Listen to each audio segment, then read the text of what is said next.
तज़ीन एक दिन अपनी अम्मी के सुई धागे बटनों नूनहुन्ना वाले डब्बे से खेल रही थी। खेलते खेलते ही वो बटनों से अपने ज़हन में एक कहानी बना चुकी थी जिसमें खुसूसी तौर पर उस काले बटन का जिक्र था जो उसने दादी अम्मा के काले लिबास से उतारा था। तज़ीन बोली, एक दफ़ा का जिक्र है कि कहीं एक बड़ी जालिम जादूगरनी रहती थी जिसके पास जादू की छड़ी थी जिसके एक सिरे पर एक काला सितारा लगा हुआ था जिसके दरमियान में एक हीरे जैसा मोती जड़ा हुआ था और जो भी उस हीरे की तरफ देखता, उस पर हीरे का जादू चल जाता था और उस जादू के असर से उस शख्स को जो भी हुक्म दिया जाता वो उस पर अमल करता। उस जादूगरनी के नज़दीक ही एक बहुत रहमदिल और नेक खातून रहती थी। एक दिन वो खातून जिसका नाम रेशमा था जादूगरनी के बाग में सैर करने आई। जादूगरनी एक दरख्त के नीचे सो रही थी और उसकी छड़ी उसके हाथ से छूटकर जरा दूर गिरी हुई थी। रेशमा को वो छड़ी इत्तेफाक से मिल गई।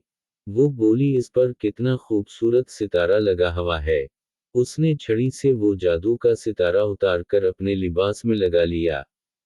फिर अचानक जादूगरनी जाग गई और इधर उधर छड़ी ढूंढने के बाद उस तरफ भागी जधुर रेशमा जा रही थी। फिर उनका आमना सामना हो गया।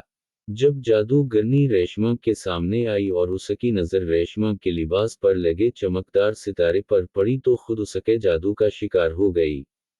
रेशमा जादूगरनी से बोली, मुझे बड़ी प्यास लगी है, क्या मुझे कुछ पीने को दे सकती हो?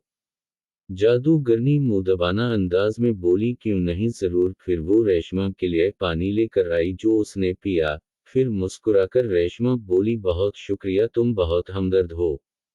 ये अल्फाज जादूगरनी पर फौरी असर कर गए क्योंकि जो अल्फाज रेशमा के मुंह से निकलने थे वो पूरे हो जाने थे।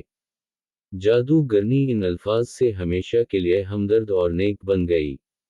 और फिर रेशमा जो असल में तज़ीन की दादी अम्मा थीं को कभी मालूम नहीं हुआ कि उनके पास जादू का सितारा है और जादू के सितारे ने भी कभी किसी को नुकसान नहीं पहुंचाया क्योंकि दादी रेशमा हमेशा सबको ऊंचाई का सबक ही देती थीं।